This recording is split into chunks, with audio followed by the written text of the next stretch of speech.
On this episode of This is Game Boy Lite, we thank our Lord and Savior Game Boy for bringing us a bright future in gaming. Roll theme song.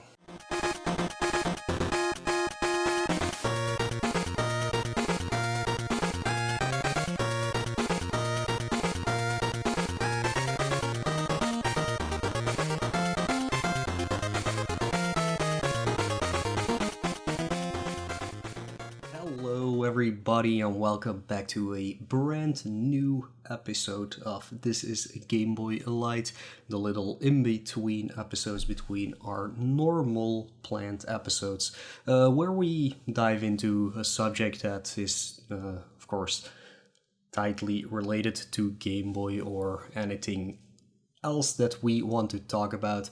And this time we will be talking about popular characters or franchises that actually made their debut on Game Boy and that have earned their place as a complete franchise now on different consoles. But it's all thanks to that little Game Boy, otherwise those things would have not existed at all. Alright, but first let's talk a little bit about what I have been up to. As you've probably learned from the previous episode about Last Action Hero, I had some technical difficulties. I think I mentioned that. So, like, my TV died, so I didn't have a second monitor anymore, and things like that. So, I bought a new monitor for my PC. I finally upgraded from my old one, which was a 13-inch very old thingy, no HDMI, no real good connection, so it probably still had an 800 by 600 resolution. So now I've upgraded to a bigger screen, a 23-inch screen. This is a lot better to work with. I also bought a new TV. Like an LCD TV it is. So I bought a TCL, which apparently stands for the Creative Life, which is a kind of weird brand name. But yeah, those TVs are specially made for gaming, basically.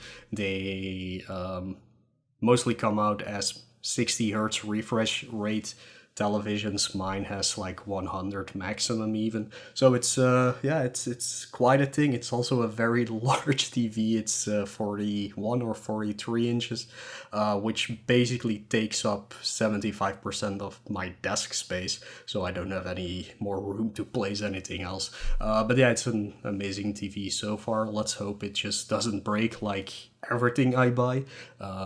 Like maybe some people don't know me that well, but I have very bad luck when it comes to technical or electronics, things like that. Everything always goes wrong for me, even if I am one of those persons that takes really good care of everything they have.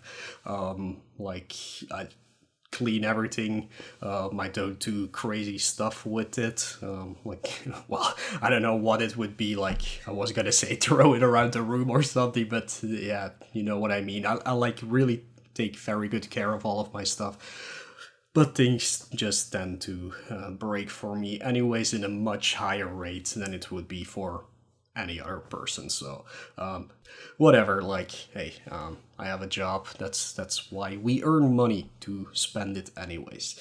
Besides that, I have been dying from a heat stroke last week. I didn't have a real heat stroke. It was just really extremely hot the past week before this recording. This week it has been fine. It's back to a normal summer temperature of like 22 to 26 degrees Celsius. That is, I can't do the math to know what it is in Fahrenheit, so you'll have to look it up yourself. I guess 100 or something. I don't know. But yeah, I've been playing a few games though. Maybe I mentioned it before that I've been playing Crash Team Racing Nitro Fueled. We just came out of the first Grand Prix, which was like the online thing you could do to unlock some new characters and then some skins. I don't care about the skins, but yeah, the new characters I've unlocked. There was a new track with it as well. I'm almost done with that game completely because this is all extra stuff that they keep adding. But I still have to do the time trials, the Oxide time trials. That's the last thing I have to do from the actual game, and then I'll be done with it. They just announced a new Grand Prix, which should start today, but I checked it wasn't online yet. Which features 3 new characters, 1 more track, and apparently, even though they said they wouldn't do it, they put in microtransactions. So if you're too lazy to play the game to unlock the skins, you can now just put money into it and actually buy those. But again, I really do not care about those things at all because they don't have any effect on the gameplay. So I don't think anybody should care. Maybe it didn't get released because they got a lot of backlash for those microtransactions. Maybe they're rethinking it and they won't do it anyways. Besides that, I finally was able to get Kero Blaster. Kero? Frog Blaster, whatever. For Nintendo Switch. It has been released on Steam many years ago. It's made by the same person who did Cave Story. Very, very fun game. I highly recommend everybody get it, either on Steam or on any other system it got released on. It's a 2D action game, I would say. It has basically 7 stages, but it also has a New Game Plus, which is not really a New Game Plus. It's actually a completely new game where all the stages get redesigned, all the bosses get redesigned. There's a different final stage and things like that. Amazingly fun game. I think I played it for 6 to 8 hours, so for $10 it's definitely worth the price. I was waiting for a sale on Switch. After 2 years it finally happened, so I finally got me that game. But I can highly recommend it if you haven't played it before. Definitely go check it out. I did play some Game Boy games, trying to get a little bit more progress into my portable pleasure streams. So I played Link's Awakening, which finally got picked after 330 games, which is really weird. Like I didn't like put it on the list like, oh no, this is gonna be the final game or anything. It was always there for the picking, but yeah, finally somebody did pick it. So I played through it again, one of my favorite games, so it's always a pleasure to play that. I did try like some speedrun text to get through things faster, but I basically played it the normal way. Like I got all the items, I got all the heart pieces, I got all the shells. I didn't like do any major skips or anything. So, but yeah, it's always fun for me to like fool around with that game a little bit because I haven't played it so many times. Not that it gets boring just playing it normally, but it's just more fun for me. After that, I played Rescue of Princess Blobette, which is the quote-unquote sequel to A Boy and His Blob. Horrible game, absolutely horrible game. It's glitched to the max, it doesn't play very well, but I did get through it in like 2 hours. Once you know what to do, it's actually a very, very, very short game. You can finish it in like 10 minutes. And if you want to do the speed run of it, there's the any percent speed run, which is actually 2 minutes because you can skip a major part of it. Well, major. The game consists of maybe 30 screens you have to do, and that's literally it. It's just more of a fight against the controls than anything else. After that, I played one more game on Game Boy, which was tennis, like the normal Nintendo tennis, where Mario is the referee. Yeah, it's a basic tennis game. There's nothing more I can say about it. I only defeated level 1 opponent. That was enough for me. I did try level 4. It's not like level 4 is more difficult because the AI is better. It's just more difficult because the speed is 4 times as fast, and it goes a little bit too fast for me, so I didn't just yeah, I was fine beating one opponent. That's more than enough tennis gameplay for me. Anyways, that's it for what I've been up to. Let's just dive into this list I compiled about yeah, characters or franchises that started on Game Boy. Maybe I missed something. If I did, definitely let me know in the comments on SoundCloud or through Twitter or through our Discord, whatever you want. But I think I got all of them. But yeah, let's dive into it right after this little break song.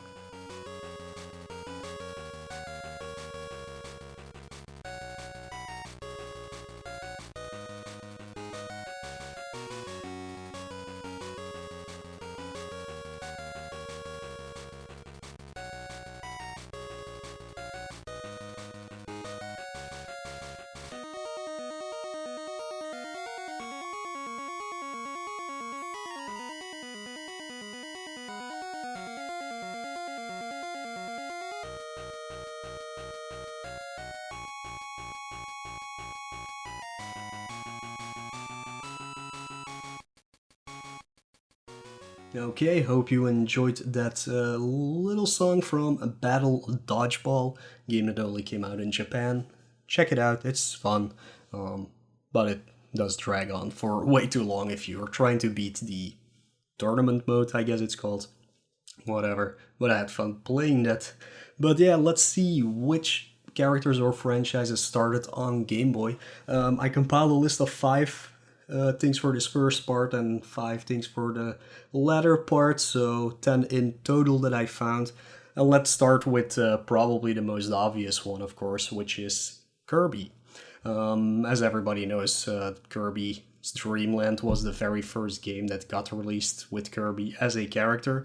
It was specially made for Game Boy as well, so we all know it just stems from there. It was a very bare bones version of what future games might hold for Kirby. Like there weren't any abilities and things like that. You can find out more about that in Baltic's Lite on the Kirby franchise itself on Game Boy. But yeah, it was a very bare bones, very chill, very relaxing game. And they just built upon that by adding abilities, adding more enemies, adding different kinds of gameplay, I guess. Like this is really just standard platforming. Later on you had like shoot 'em up sections and things like that. But yeah, it all started on Game Boy. If if Kirby wasn't invented for the Game Boy in the first place, probably none of the games that came after it would have been made anyways, and there has been a lot of them, so it's definitely probably one of the most popular franchises that came out of Game Boy. And Kirby is not only a main character in his own series and his spin-off games, but he's also probably the most prominent character in the Smash Bros. Series.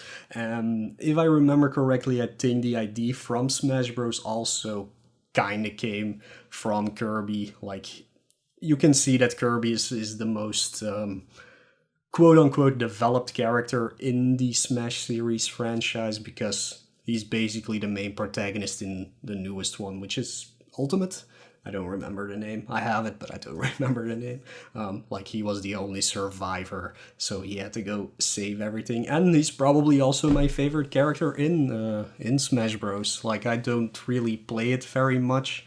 I'm not very good at it either, but if I need to play with a character, it's either Kirby or DDD, actually. So I always go for those Kirby-related characters. Okay, besides Kirby, we have another guy that got introduced on Game Boy. Not in his own game, but in Super Mario Land 2 6 Golden Coins. And that's Wario. Wario is my favorite character of the entire Mario franchise, I would say. And I'm glad that he was so beloved, maybe by the makers of it, that they actually made him into the quote-unquote protagonist, anti-hero, mostly, for his own series, which started with Wario Land, Super Mario Land 3. I think they just pasted Super Mario Land 3 on it to make people buy it more, because Wario was a completely different thing, of course. But I always loved at least his Land series. They don't stop with Wario Land 4, you actually also have Shake Dimension and another one I keep forgetting the name of and I've never played before. And you also, of course, have Wario Land for the Virtual Boy. Wario has appeared in many different games beside that, but mostly it's just the spin-off games for like the Mario sports games or the party games and things like that. But he also has his other series that came from this character, which is the WarioWare series. Not my kind of thing. Maybe it's a fun party game or anything, but it's definitely not something I would buy otherwise. I actually have never played any of the WarioWare games. They're just silly mini games to me. Not something that can keep my interest for very long. But yeah, Wario is not only in the Mario franchise one of my favorite characters, but just in the entire Nintendo library, basically. Besides Wario Land 4, which I not really like, I just love all the Wario games. Wario World for GameCube, I forgot to mention even. Yeah, those are all in that same universe. I just love playing with that character. I especially love Wario Land 2 and 3 because those games are not about platforming when you can die and things like that, but it's solving puzzles because you're quote unquote immortal and have to use like your abilities to find all treasures.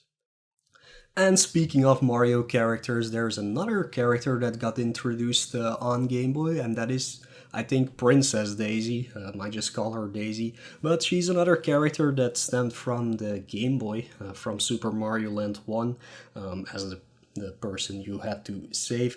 But ever since then, she got introduced into the other games as well. Again, mostly the spin-off series, sadly, just the sports games and the Mario Party games and the Mario Kart games. You can definitely pick her there. She often is portrayed as Luigi's girlfriend. I don't think that's canon at all. I don't think that's true at all either. If you've ever watched Game Theory, you might even realize that, wait, I don't remember exactly how it goes, but it's like Luigi and Peach actually hook up and Rosalina is their daughter or something like that. Look, it gets weird. It's just a game theory anyways, but yeah, Daisy is definitely a character that wouldn't have existed if Super Mario Land 1 was never created, which was, yeah, really like, hey guys, make a Mario game, but don't tie it too much into what we already have established. Make up your own story, and well, now we got Daisy, and she's a well-loved character. So yeah, there you go. She doesn't have her own games or anything, but everybody knows her at least. Moving on, we have a game or a game series that maybe is not that beloved, but as far as I've heard, people actually do love these games, and that's Wave Race. Wave Race was a very bare-bones sports game for Game Boy, just like a top-down racing game, but on water, of course, instead of on land. Kind of like RC Pro-Am or Micro Machines and things like that. But I'm not a big fan of sports games or racing games, but Wave Race I actually really enjoy. Luckily somebody picked it for me now for portable pleasure, so at this moment I'm actually playing it again, and it's just a lot of fun. Like, it's not really hard or anything, it's easy to understand, there's not too many difficult mechanics to it, but it did also introduce like the power pickups, which is something you don't see very often on Game Boy racing games. So there's like a squid you can get to get more turbo if you bump into your opponents, or there's a swordfish, I believe, that can help you make tighter turns and things like that. But yeah, Wave Race is a pretty fun game on Game Boy. It has only two modes. It has slalom mode and racing mode, I would say, and each have like 3 CCs, kind of like the Mario Kart series. If you get enough points in one of the CCs, you unlock the next one, and so you can move on. The CCs actually introduce also new levels each time, so you're not just playing the same levels over and over again on a higher speed. I actually do not believe it has a higher speed per se. It just gets a little bit harder to control the water jet ski, jet ski, the thing you ride on the water, but I don't think the actual speed is any different, but the opponents do get a little bit tougher, of course, because otherwise it wouldn't be a challenge. It's also a very early game that also had a save battery, so no passwords needed to unlock anything. You can just save it on your actually game card, and I just checked, I have a card. It's pretty old and the battery still works perfectly fine, so I'm pretty happy about that I didn't have to replace that. Alright, on to the fifth for this first part, and that's character or game series we already talked about in episode 3, actually. Wow, that's actually been quite some time ago. But I'm, of course, talking about Firebrand from, and you all know I can pronounce this very well, Gurgle's Quest. Gargoyle's Quest, I know how it's pronounced. But yeah, Firebrand was introduced as a protagonist, at least, on Game Boy. Of course, the red armor was present in the Ghost and Goblins, or Ghouls and Ghosts. I can never figure out how those games are called, but the G&G series, he was an enemy there, but he didn't really do much besides, well, piss everybody off because he's a horrible enemy. But yeah, here on Game Boy, he got his own series, and yeah, one of my favorite characters as well from not only Game Boy, because the sequels, or prequel, I guess, because the second game is actually a prequel, got released on NES, and the last one, sadly, got released on Super Nintendo as Demon's Crest. We made a complete episode about at least Gargoyle's Quest 1 and 2 on Game Boy, and a little bit on talking a little bit about the NES version. So you can find out more information about that on that episode. Go have a listen. It's a really good one, in my opinion. I might be biased, I don't know. It's sad that this was a really good established franchise. Sadly, it has been down in the drains ever since Demon's Crest release. Not sure why, because they could do a lot of it with that character. But maybe in the future we will see a revival, maybe even in the style of what they did with Maximo. If people remember that game, which was basically the spiritual successor to the G&G series. Maybe we'll see something like that, but it would be nice to just have an actual new Gargoyle's Quest or Demon's Crest, whatever they want to call it, as long as it features Firebrand. It would be really cool.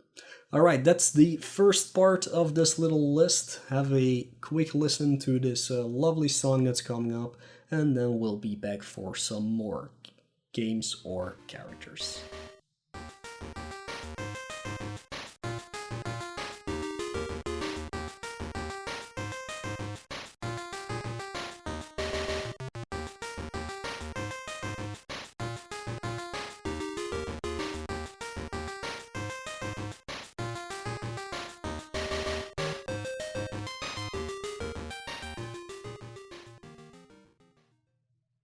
And we back. Hope you enjoyed that little song from Beetlejuice for Game Boy. Not the greatest song, definitely not the greatest game. I wouldn't recommend playing it, unless you really want to. But yeah, hope you liked the song at least. So let's talk a little bit more about things that came from the Game Boy, stemmed from the Game Boy. Let's go again as the first one for the second part with something that is very, very obvious, and that is, of course, Pokemon. Pokemon is probably the biggest thing that ever came out of Game Boy, for sure. They're still going. The new one is gonna come out in a few months. Everybody is still hyped for it. It was basically a series that got introduced for little kids. But yeah, you all know what happened. Like, everybody fell in love with that. And I think the Pokemon Company and Game Freak are probably making as much money as Disney would be making, or Google would be making. It's incredible how such a simple concept, which was a very bare bones RPG about collecting things, got so huge. But yeah, look, we all know and love this. Okay, some people hate it. Some people hate the newer Pokemon after Gen 1. Whatever, get over it. It is still a very much alive franchise that will probably keep going as long as I'm alive. And as long as whatever comes after me is alive, so I don't think we'll be seeing the end of Pokemon very soon. Probably before I die, I'll have to look up the entire 1,700,000 Pokemon that gets released or something. Yeah, I think we're getting close to that 1,000 mark.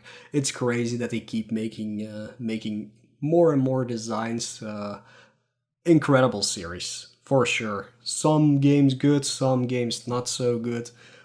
Mostly just spin-offs, not so good, to be fair. But yeah, it has been established since its first release on Game Boy that this will forever remain in our hearts and in our minds and in every possible form of media out there. So yeah, hats off to Game Freak for coming up with that idea. Moving on, this is not a series or a character per se that got introduced on Game Boy, but I do want to talk a little bit about Zelda and, well, Zelda Link's Awakening in this case. Link's Awakening was a game that opened up many doors that will get used or did get used in any of the subsequent Zelda games ever. People do tend to forget that Link's Awakening did so much for the franchise, and I do want to highlight those things quickly. One of the things that got introduced on Link's Awakening was the owl. I call him Hoot Hoot because I think his actual name is very stupid and nobody can remember that ever. But he is called Kapora Gabora.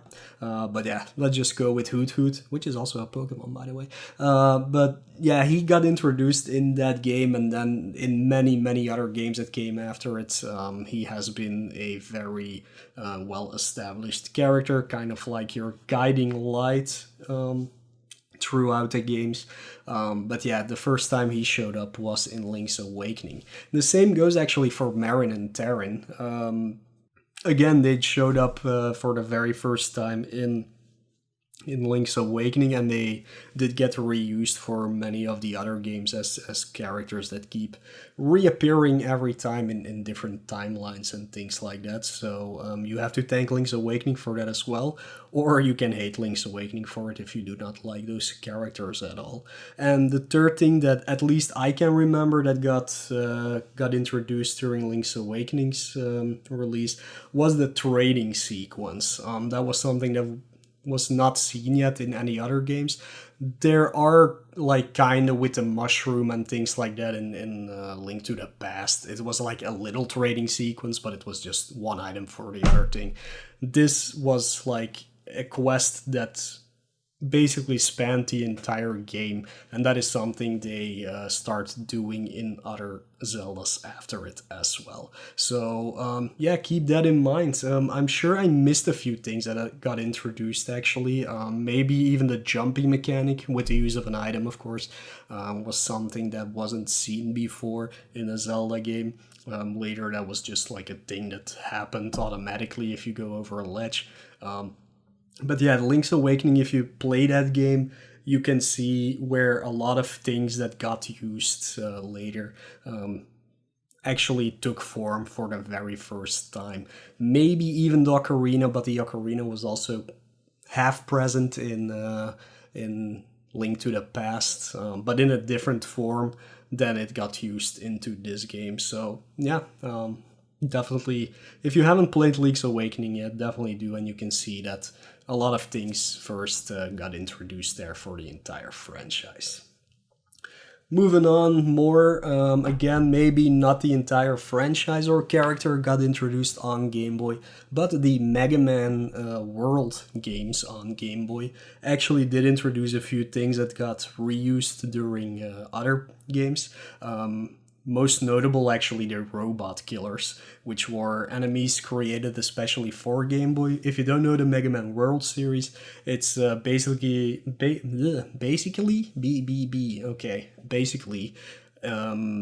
always a mix-up of two of the NES games, or at least the Robot Masters of the NES games.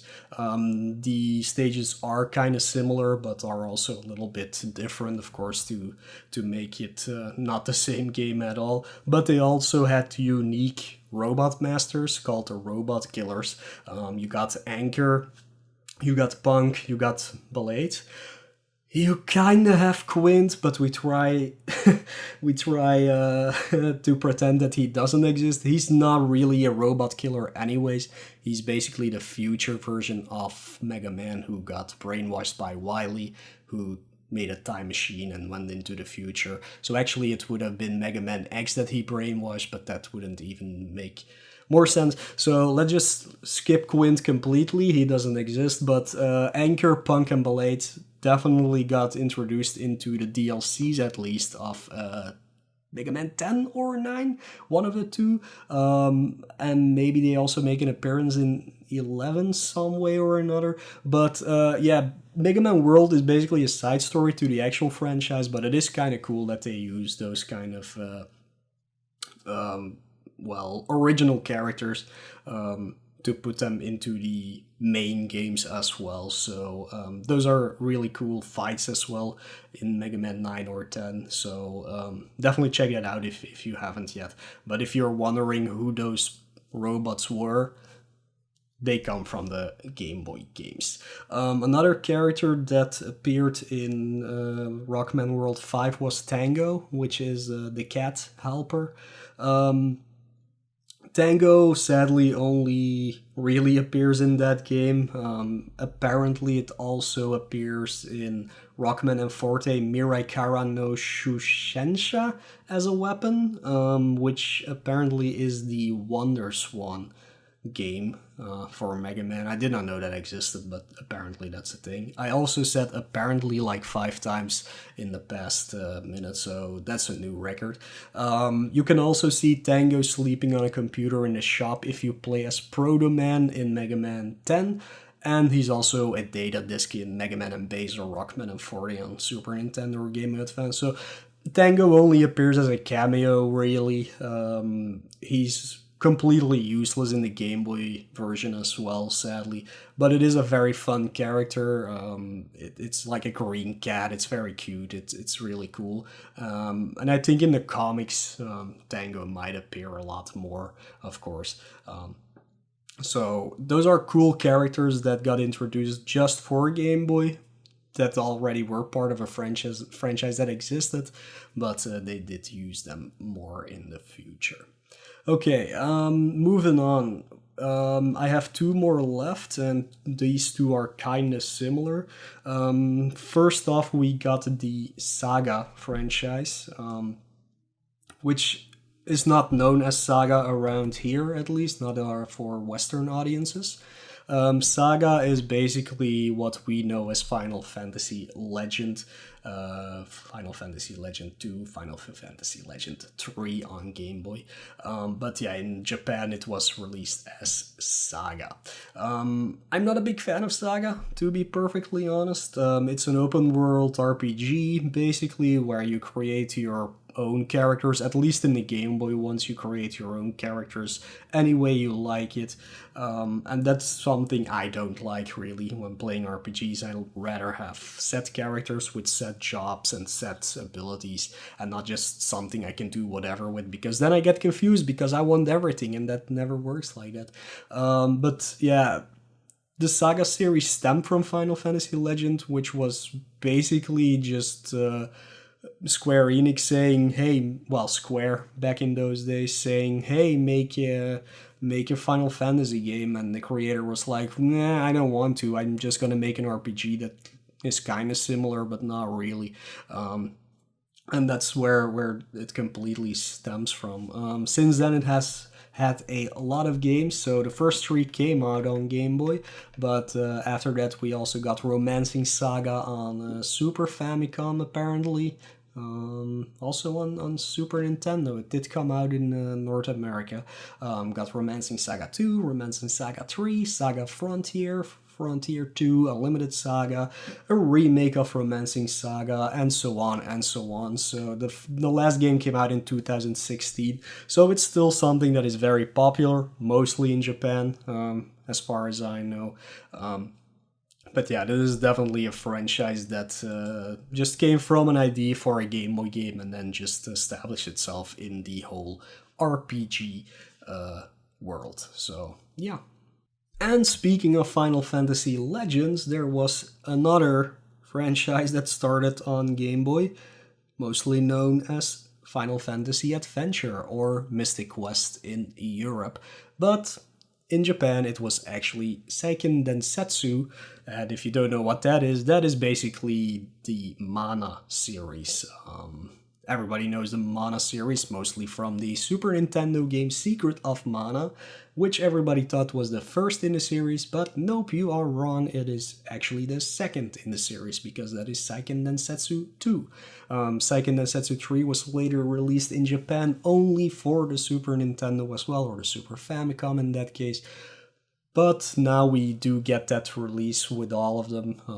It was released a few years ago, but only in Japan, I guess. But now it's coming to everywhere.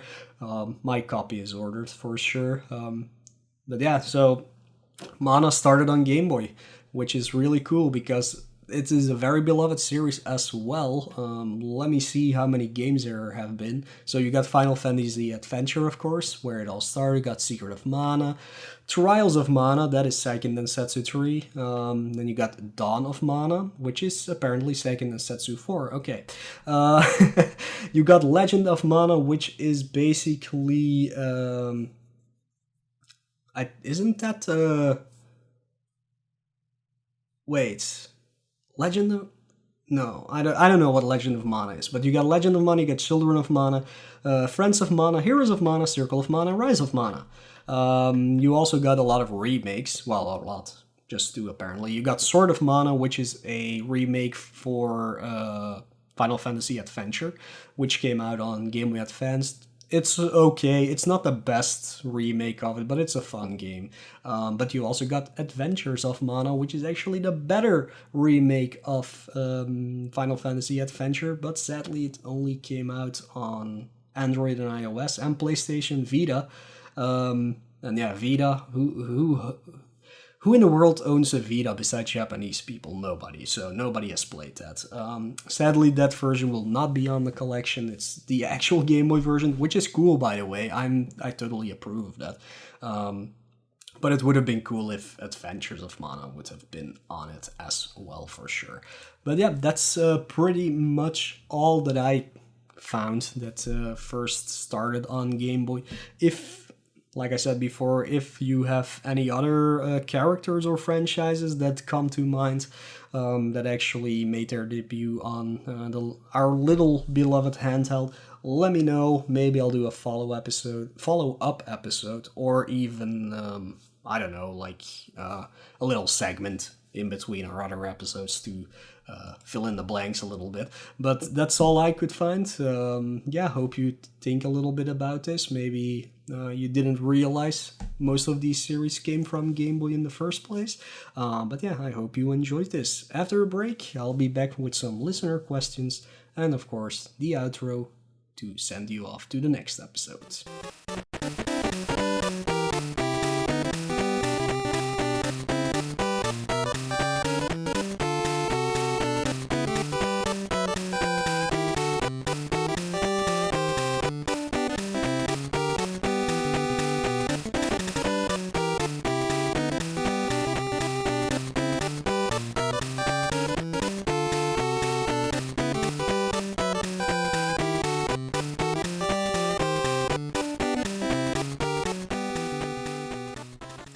Alright, that was a song from the game Tailgater.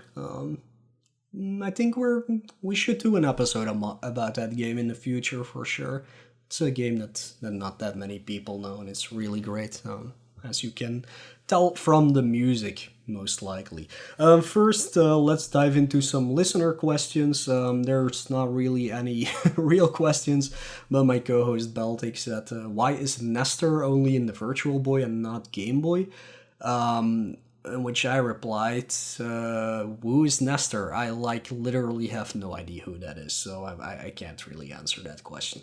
And then, is Muddy Mole the father or grandfather to Mega Mole and Monty Mole? I think we went into that during the Mole Mania episodes. They are not related at all. Toucan Sam asks, if vampires don't age, how do you explain Kid Dracula? I don't know what that has to do with this episode at all, but again, I have no clue how to even answer this. Yeah.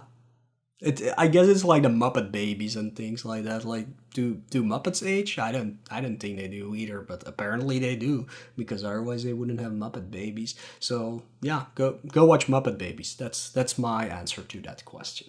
But yeah, that's all of the questions for this episode that weren't really related to this episode. Well, whatever. Moving on. Yeah, that's actually it for this episode. So, as always, thoughts and suggestions can be posted on SoundCloud. You can join our Discord. You can tweet at us or contact us in any other way you see possible. If you want to know where you can find me, my co-host Baltic, and our producer Lex, definitely just go check out our website, which is gbrunners.com/TIGB. You can find links there to all of our social media thingies, our Discord thingies, or whatever thingies you might need. It's a lot of thingies you can find on there for sure. You can definitely also find a link to our Patreon thingy, where you can give us thingies so that we can do more thingies in the future. But yeah, if you want to support the show in any way, just head on over there. There's 2 tiers, I think, a $1 tier, a $5 tier. We actually hit $10 a month right now, which for some reason is $9 on Patreon, so it doesn't really make sense. But if we get 2 more $5 patrons, or 10 $1 patrons, we actually reached our goal of doing more live episodes. So we will definitely start doing those more in the future once we hit that. If you want to know where your money goes to, it goes to, well, basically paying the bills in the first place. Secondly, to actually pay our producer, who has been doing this for free for more than a year. So it would be nice if we could actually pay her for her work. And the goal in the future is also to like redesign, well, to... I have the redesign ready for our logo, but I want it to be done professionally, which I could do if I had more time, but I'd rather just let somebody else do it, because, yeah, I really don't have time for it. So, yeah, that's actually everything I can talk about for now. Hope you enjoyed this episode.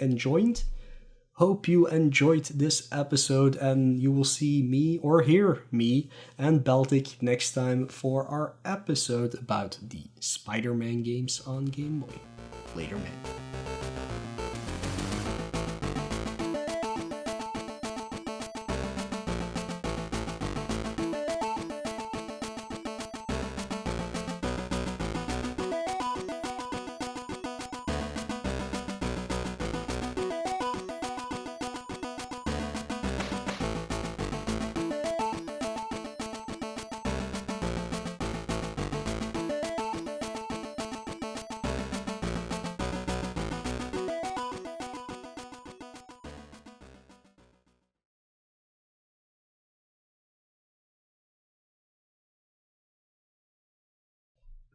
That is a wrap.